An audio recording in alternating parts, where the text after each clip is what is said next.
Good morning, everyone. Letting my car warm up. You notice this isn't my normal car. This is Wayne's car. I got a Jeep Cherokee. He's got the fancy real estate car. But the four-wheel drive is out in the Cherokee, and there are icy roads, and his car has four-wheel drive. So that's why I'm in his car. So I'm just letting it warm up here. But while it's warming up, you guys need to let me know if I have sound. I should, but the phone this is a fancier car, so it hooks up to the stereo, but I didn't turn the stereo on, so it should be fine. Let me know if there's no sound. To push the seat forward a little, I think. Okay, again, I see I have one viewer on here. Let me know if there's no sound. Got an issue where I'm driving a different car and sometimes it auto connects to the stereo. But been given a lot of thought, and I don't really, as you can hear that snow, right? Heard the four-wheel drive kicking in from that, not snow, the ice on the driveway here as another car was coming in. Makes me very nervous. Ooh, got a lot of snow last night. It's beautiful. You'll probably be able to see it around. Ooh, you hear that? That's the four-wheel drive really kicking in. Give me an apology because for being brand new, Beth sure talks a lot in the LNC list. And of course, she's a LNC alternate. She has every right to, but I'm just saying the hypocrisy because my goodness, lady, you don't have to have an opinion on everything, and you don't have to say it 50 times. And if that's how I appeared, I've learned my lesson, because being on the reading end of it isn't pleasant. So if that was me, I apologize. Sometimes you need to see other people doing it. But it's also, I've been around enough lawyers who have just gotten out of law school to know the type. You think you know everything when you first come out of law school. It's like a toddler who thinks they know more than their parents. Now, I'm not saying lawyers are like toddlers. I'm just saying it's a weird kind of hubris that people who have just graduated out of law school have. One person who's not like that, though, is Chris Thrasher. Some of you might not know he's a law student. I don't think he's graduated yet. Maybe he'll get maybe when you get your diploma, you get the hubris. But, so there's a discussion on the LNC list, yet again, on the autonomy of the affiliates. I could only be so critical because my view on this has changed somewhat. And you want to know what? My goodness, somebody changing their mind over time? Go figure. Aren't we supposed to go back and find something you tweeted in 2015 and expect you to be exactly the same 6 years later? What if I told a joke in 2016 that I didn't agree with anymore? I'm being sarcastic. But everyone, the archetypical situation of quote unquote affiliate autonomy is the Oregon situation. And I still would have come to the same conclusion in the Oregon situation. And most people misstate my position on that because you got to remember, I was only in the party less than a year when I got involved in that. I wasn't on the LNC. I got in the LNC in May of 2016. I joined the party November 2014. I started writing for IPR around June 2015. So yeah, less than a year, I was already knee-deep in the Oregon situation. I had never read a set of bylaws before in my life. So, I probably would have worded things a lot differently, though I'd have come to the same conclusion today, but probably by a different route. At the time, back then, I was hardcore, National can do nothing, basically, except disaffiliate. I do not have that opinion any longer, and sometimes it takes boom, boom, boom situation, and all we had really to judge on was Oregon. And I want to give the difference because too many people, it gets me really angry. A lot of things get me really angry. I just need to settle down.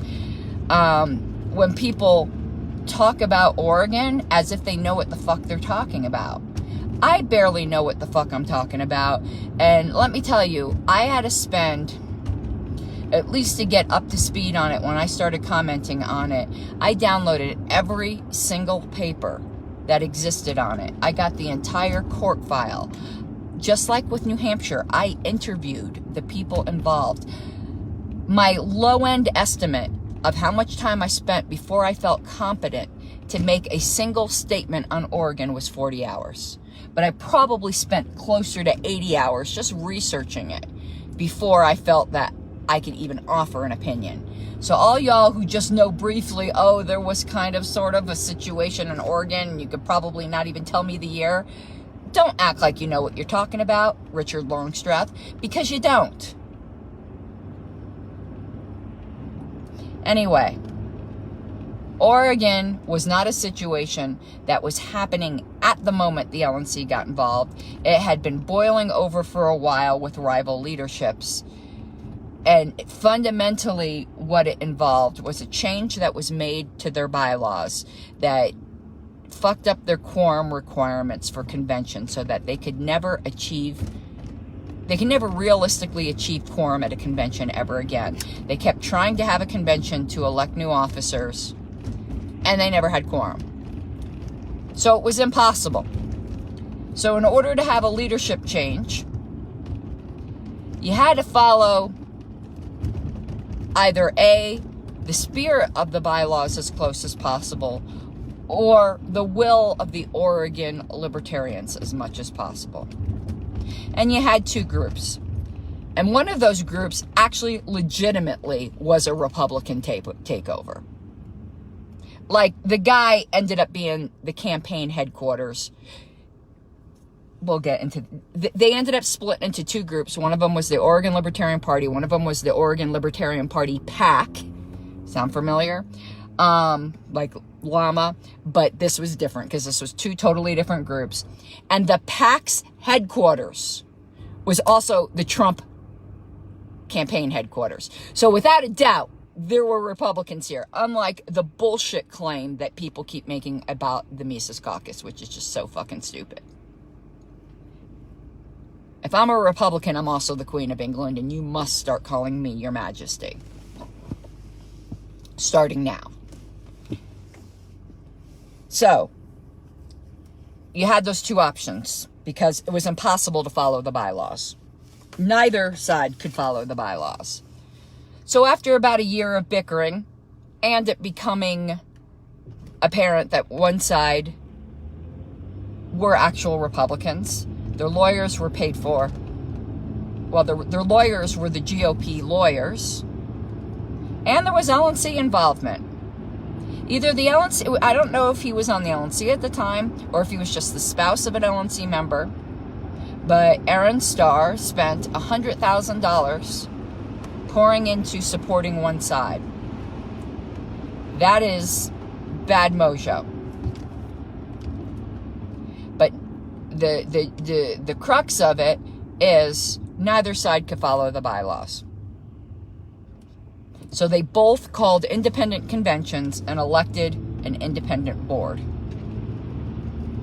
One of them, and here's where I disagree with the JC, even though it gave me the result I wanted.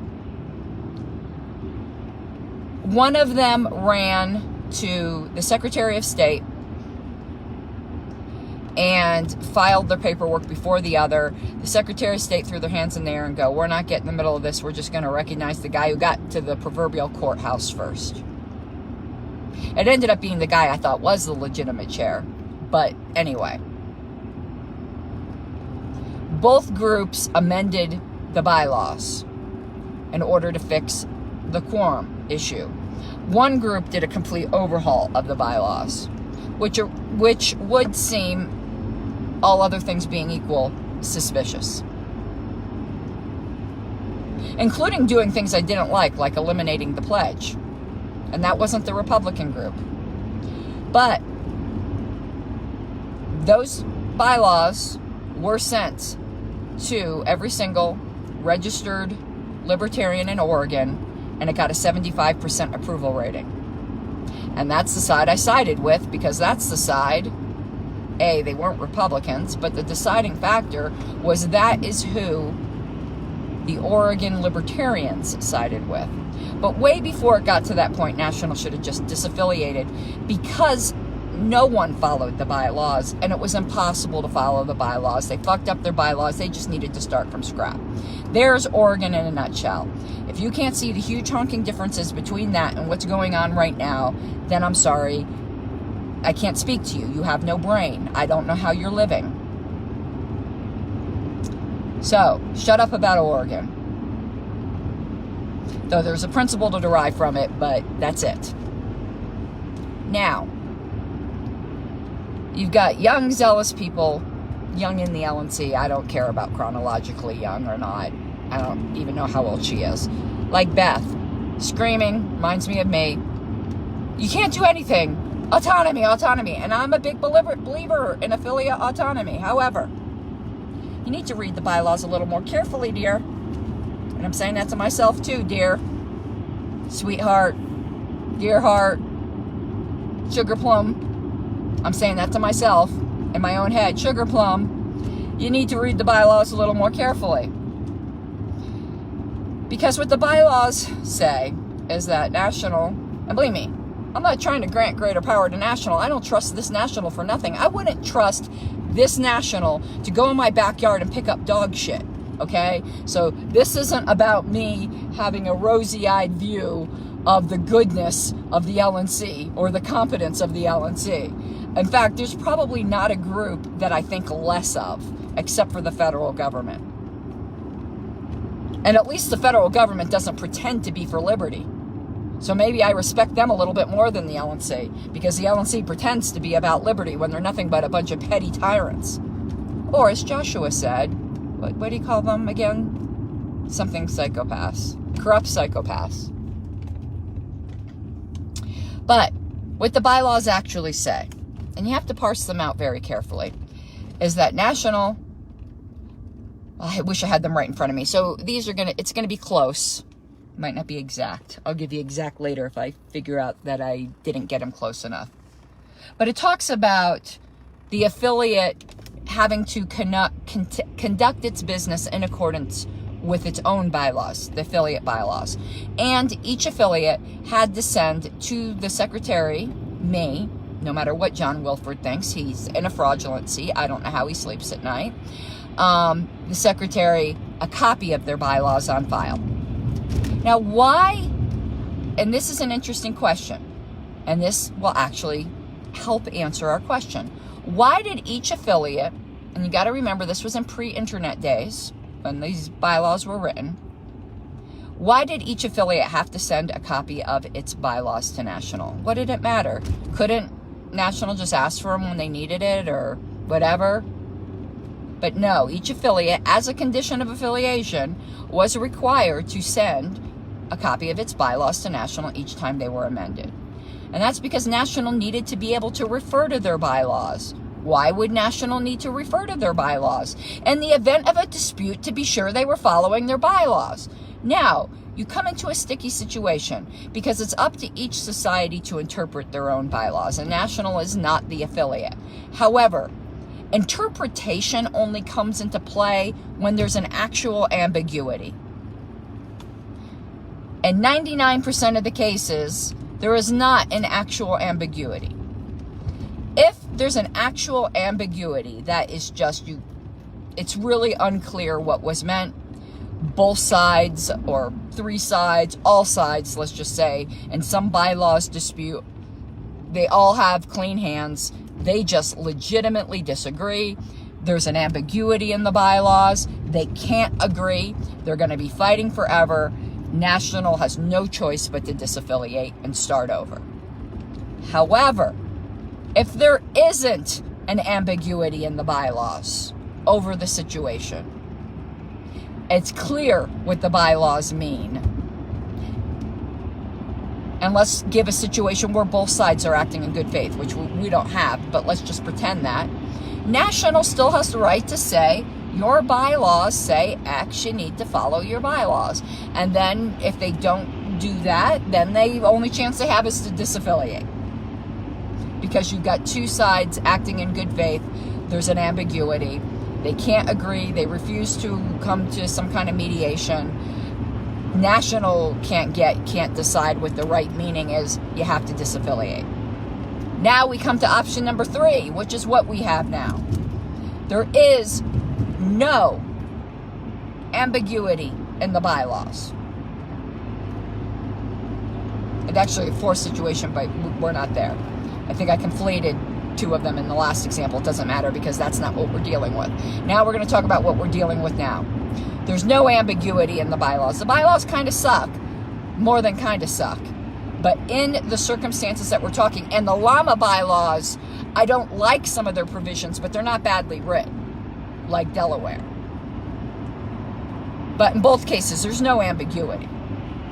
One's just badly written. So where there's no ambiguity, and it's clear one of the sides is acting in complete bad faith, it is not fucking interfering in the autonomy of the affiliate to say, you did not follow your bylaws here, you need to follow your bylaws here. Now, in the case of Delaware, National just needs to recognize the legitimate board. They don't need to even consider disaffiliation because it's not an affiliation issue. It's a who's the board issue. It's clear.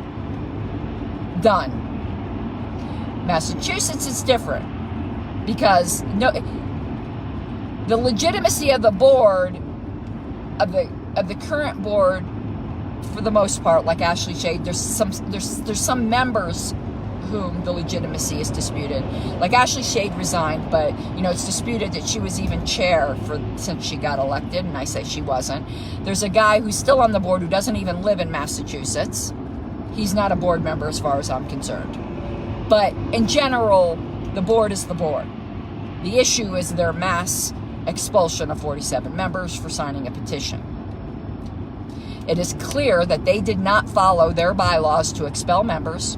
It is clear that they expelled members in bad faith. It is clear that they removed 2 officers in violation of their bylaws. All of that is absolutely fucking clear. So what can National do right now? Normally, in such a situation, their choice would be to disaffiliate. They can't do that because it's within 6 months of convention. That needs to change. That bylaw needs to be amended.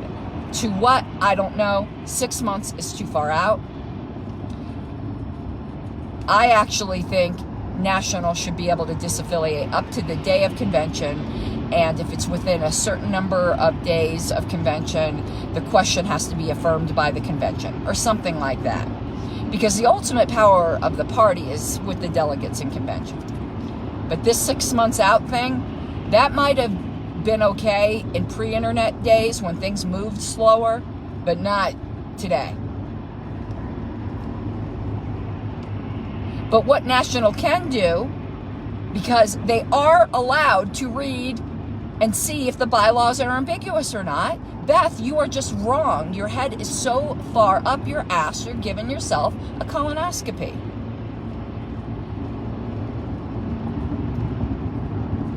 So what at this point National should do is to insist that the current board reinstate those 47 members, that National recognizes those 47 members as still being members of the Libertarian Party of Massachusetts.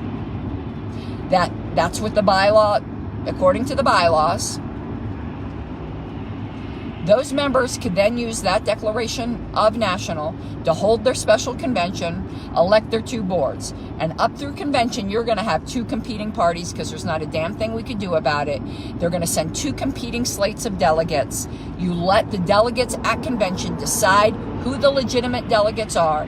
And this LNC makes a recommendation that one of the first orders of business of the new LNC immediately after adjournment of convention is to settle this issue by disaffiliating Massachusetts and reaffiliating. It's simple as that.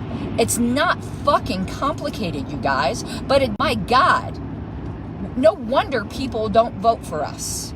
We can't even handle our own shit. You can't even do this simple experiment, this simple thought, just thinking through. It's absurd on its face that you just throw up your hands and go, whoopsie, we can't do anything. But of course you got it. Now, I do think within our own bylaws we can do something. But I'm going to say something simple as that. Now, I probably will upload this car rant to YouTube because I don't want to be doing nighttime streams on this LNC bullshit. I want to be doing history.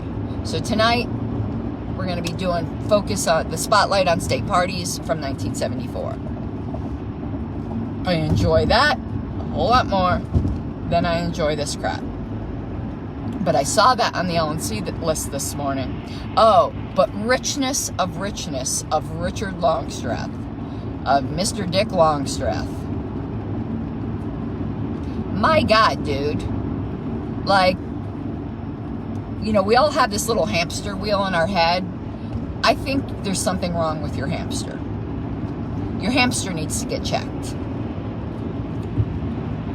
Richard Longstreth actually said that the current judicial committee is rogue. A, then why are you respecting its decision with me? But whatever. I think the current judicial committee is fucked up. I think they made a bad decision, but I don't call them rogue. But anyway, if I did, I'd have much greater cause. Yeah, I think I might have called them that a couple times, but that was hyperbole. I think they just made a very, very bad decision. But Richard Longstreth actually called the current JC rogue because they didn't send notice of an appeal to the LNC within a time limit they were supposed to. Now, it's a perfectly fair criticism that they didn't send it within, they're supposed to send it within a week of receiving the appeal. They were late in sending it to the LNC. Somebody probably dropped the ball. You know, you're dealing with a bunch of volunteers who never even expected to have to do any work because the LNC should never be appealed. But this is the most appealed LNC in the history of this party. But that doesn't make them rogue. That makes them a little negligent. It makes them not following certain, you know, you're supposed to send copies. But it doesn't make them rogue. Richard. You want to know what rogue is? Look in the fucking mirror, you fucking hypocrite. My God. Rogue is removing the duly elected secretary without due process for criticizing you and you crying like a big-ass baby about it. My God. If you want to know the definition of rogue, look it up in the dictionary, and you 11 people who voted for that. That's what rogue is. It's not rogue because somebody forgot to send you a copy of something. How the clueless, echo chamber, fart huffing, just incredulousness of this is just unreal to me. So no, the JC is not rogue. You want to know what rogue is, Richard? You reading the JC decision on my removal, the basis for it was that everyone allegedly agreed that I allegedly broke the pledge, which you don't even agree with, and accepting that decision when the basis upon which it rests, you reject. You're the rogue one. You're the rogue, corrupt one, not the JC. So Mary, who's 70-something years old, is a hero of this party. She forgot to send you a notice, a piece of paper of appeal, and would be more than willing to grant you an extension to answer, and you're daring to call her rogue? Fuck off. My God, there's something wrong with you. I regret any time I ever supported you for anything. I don't know what happened to you, dude. Get your hamster checked, please. I think the hamster died. No, the JC's not rogue. They're just not particularly competent. And it's not Mary, and it's not D. Frank. You got a guy with a boot in his head on it. That's the fault of the delegates for voting for that guy. You got someone who admitted that the LNC did wrong, but abstained. You're not on the JC to abstain. You got Alicia Mattson, who just was getting even with me for beating her in 2018. Chuck Moulton just was wrong. But he's the one who laid out the basis for the decision, which the LNC disagrees with, but still wants to accept the decision. And I don't know what the hell's wrong with Jim Turney. He forgot that he was a controversial LNC figure that caused the treasurer to quit during his tenure in the 80s. Yes, I've read the issues of American Libertarian, Jim. But anyway, yes, they can and should do something about Massachusetts. And Beth Vest, you need to do less talking and more listening and learning, because you're making an ass out of yourself on the LNC. Bye.